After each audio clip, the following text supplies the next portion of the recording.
अस्तिदेखि हामी बाटोमा हिँड्दाखेरि यो अङ्कललाई देखिरहन्थ्यो। जहिले बाटोमा बसेको र पैसा माग्ने, त्यो खानेकुराहरू किन्ने र फेरि जाने। यो अङ्कलको कपडाहरू धेरै फोहोर, एउटा खुट्टा नभएको, एउटा प्लास्टिकको खुट्टा भएको मान्छे। एक दिन हामी डिसाइड गर्यो कि उहाँलाई लग्ने र उहाँको लागि केही गर्ने भनेर। हामी उहाँसँग कुरा गर्यो। उहाँ भन्नुभयो कि मलाई खाना खुवाइदिनु पहिला। हामी भने जाऊँ खाना खान। हामी खाना खानलाई होटल पुगे। होटलमा उहाँ छिर्दाखेरि म पहिला छिरेर उहाँ आउनुभयो। खाना खान अर्डर दिए। एकछिनमा हामी बस्दाखेरि कुरासुरा गर्यो। मैले भने कि पहिला मिठाईबाट सुरुवात गर्नुहोस्, मुख मिठा गर्नुहोस् भनेर। उहाँ मिठाई खानुभयो। त्यस पछाडि मिठाई खाँदा कुरा गर्दै एकछिनमा धेरै कुराहरू थाहा पाएँ, जिन्दगी के हुँदो रहेछ। त्यस पछाडि खाना पनि आयो।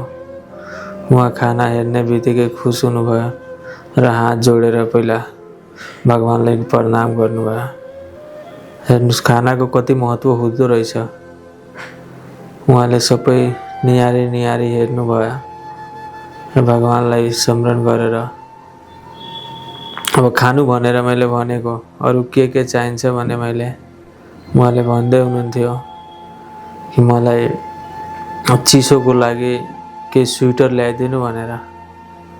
मैले अब तपाईँ खाना खानुहोस्, हामी स्वेटर ल्याउन जाँदैछौँ। अब उहाँ खाना खाँदै हुनुहुन्थ्यो। एकछिन कुरा गर्नुभयो, कस्तो चाहिन्छ के चाहिन्छ भनेर उहाँले बताउनु भयो। अलिक बाक्लो ल्याइदिनु भन्नुभयो। हामी त्यहाँबाट गएँ त्यो स्वेटर ल्याउनलाई। अब हामी फर्किँदाखेरि उहाँ हात धुँदै हुनुहुन्थ्यो। खाना पेटभरि खानुभयो र अब हामी गाडीमा बसेर आफ्नो ठाउँतिर लागे। अब हामी त्यहाँ जाँदाखेरि अब उहाँ मजाले बस्नुभयो। अब हामी बाटोमा गएँ। बाटो पनि रमाइलो लाग्यो उहाँसँग कुरा गर्दा गर्दै। अब हामी त्यहाँ पुग्यो जहाँ हामीले जानुपर्ने थियो। त्यहाँ जाँदाखेरि हाम्रो डिसाइड भयो कि पहिला अङ्कलको दाढी र कपाल बनाऊँ। उहाँबाट हामी धेरै कुरा सिक्यौँ र उहाँलाई बाहिर निकाले। बाहिर निकालेपछि अब हामी सलुनमा गयो। सलुनमा जाँदाखेरि अब उहाँको दाढी काट्ने काम भयो सुरु। दाढीमा हेर्नुहोस्, दाढीमा कस्तो देख्दै हुनुहुन्छ।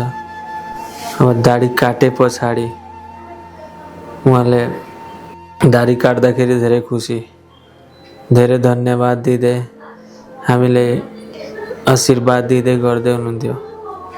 हामी उभिएर त्यहाँ दाढी काटे सबै गरेर अब जहाँ जहाँ छुटिरहेको थियो त्यहाँ म बताइरहेको थिएँ, यहाँ छुट्यो भनेर, यहाँ अलि मिलाइदिनु, यहाँ उ गरिदिनु। रमाइलो पनि हुँदै थियो। कपाल काट्दा भन्दाखेरि उहाँले न कपाल नकाट्नु भनेको। हामीले पनि ठिक छ कपाल नकाटौँ, दाढी नै काटौँ। त्यस पछाडि दाढी साडी सबै काटेर मिलाएर अब हामी भन्यो कि हिँड्नु भनेर। अनि हामी कुरा गर्दै हाँस्दै आफ्नो घरतिर लाग्यो। आफ्नो घरमा ल्याएँ उहाँलाई र हामी माथि गएर अब उहाँलाई भनेको नुहाउनु पहिला।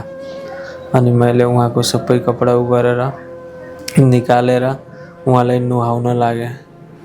नुहाउँदाखेरि उहाँको अब एउटै खुट्टा भए पनि अलिकति पनि उहाँको मनमा दुखी देखिन हामीले। र नुहाउँदाखेरि उहाँले मजाले हाँसी हाँसी नुहाउनु भयो। हामी नुहाइदिए मजाले, सेम्पू लगाएर पुरै मली पुरै बडी मजाले सबै माथिको भयो। अब एकछिन मैले भने कि तपाईँ आफै नै गर्नुहोस्। उहाँले आफै नै गर्नुभयो, खुसी हुनुभयो। मैले खुट्टा उहाँको मल दिएँ।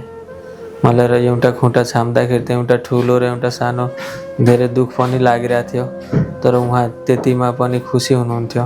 त्यो देखेर हामी पनि खुसी भएँ र उहाँले सबै गरेर नुहाइदिए। नुहाएपछि अब उहाँको कपाल सपाल सबै राम्ररी सुकाएर पुछेर उहाँलाई मैले भने अब के गर्नु पर्यो। उहाँले भन्नुभयो अलिकति तेल छ भने मलाई तेल लगाइदिनु। मैले भने ठिक छ।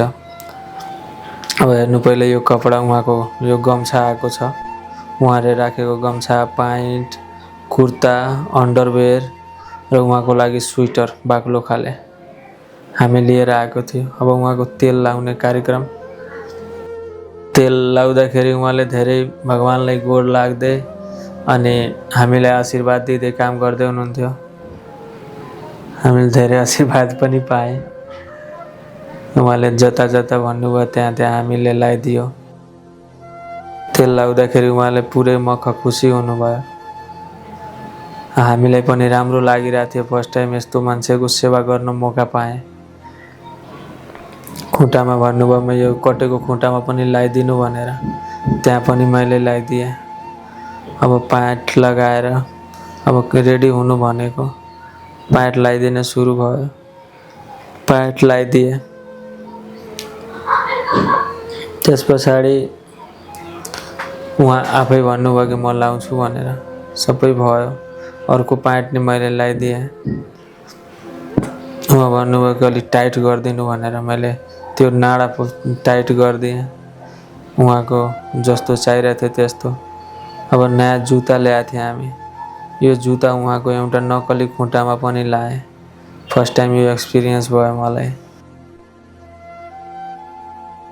पुरै हल्लाएर देखेँ कि ढिला त छैन नि भनेर। अर्को अब जुत्ता नाप्नलाई मैले भने, तब मैले भने कि एकछिन पक्नु म मोजा लिएर आउँछु। म सक्स लिन गएँ।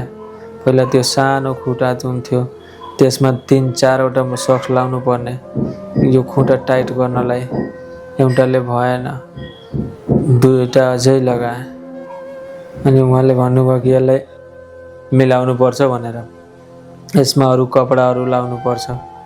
हामीले भने पहिला सक्स लगाइहाल्नु, त्यस पछाडि अब कपडा लाउने हामी सुरु गरेँ। उहाँले जस्तो जस्तो सिकाउँदै हुनुहुन्थ्यो त्यस्तै हामी गर्न सुरु गरेँ। गर्दा गर्दा उहाँले भने अनुसार मैले सबै लगाइदिएँ। उहाँले पनि एकचोटि हेर्नु भनेर हेर्नु भएको। त्यस पछाडि खुट्टा पनि अब फिट भयो। उहाँको प्यान्ट त्यो जुन थियो त्यो टाइट भइरहेको थियो त्यहाँ, त्यो पनि सबै हामी गरेर अनि त्यहाँबाट उहाँको प्यान्ट पनि लगाएँ।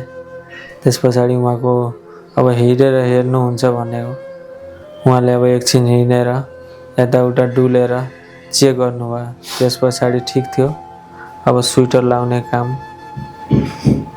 अब स्वेटर पनि लगाइदिएँ।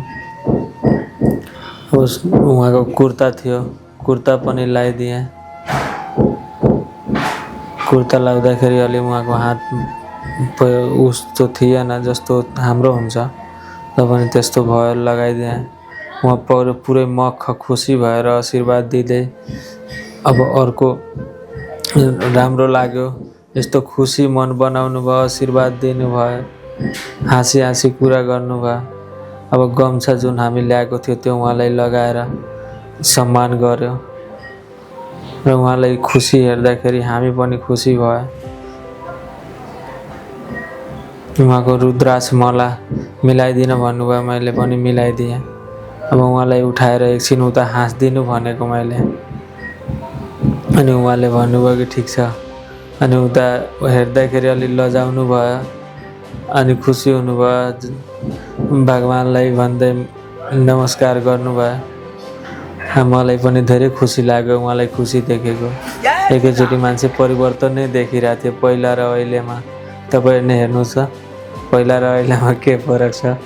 धेरै खुसी लाग्यो मलाई खुसी देख्दाखेरि। भगवान उहाँलाई अझै खुसी बनाउन्, हामीलाई यस्तै अझै गर्न पाओस्। अझै कतै छ भने हामीलाई राम्रो लाग्छ गर्नलाई। अगाडि पनि हामी गर्नेछौँ। उहाँको मुखमा स्माइल हेर्दाखेरि धेरै राम्रो लाग्यो, हामीलाई धेरै खुसी लाग्यो। उहाँलाई मैले बताएँ कि यो कुर्तामा त्यहाँ फुल लगाएको छ। उहाँले भन्नुभयो धेरै राम्रो छ, मलाई राम्रो लाग्यो। यति भन्दै अब हामी उहाँले भन्नुभयो कि हामीले छोडिदिनु भनेर हामी आफ्नो गन्तव्यतिर लाग्यौँ। उहाँलाई अब गाडीमा फेरि बसाएर अब उहाँलाई हामी जहाँबाट उठाएको थियो त्यही उहाँलाई ल्याएर छोड्यो र उहाँलाई नमस्कार गरेर हामी फेरि भेट्छौँ भनेर हामी आफ्नो कामतिर लाग्यौँ। धन्यवाद।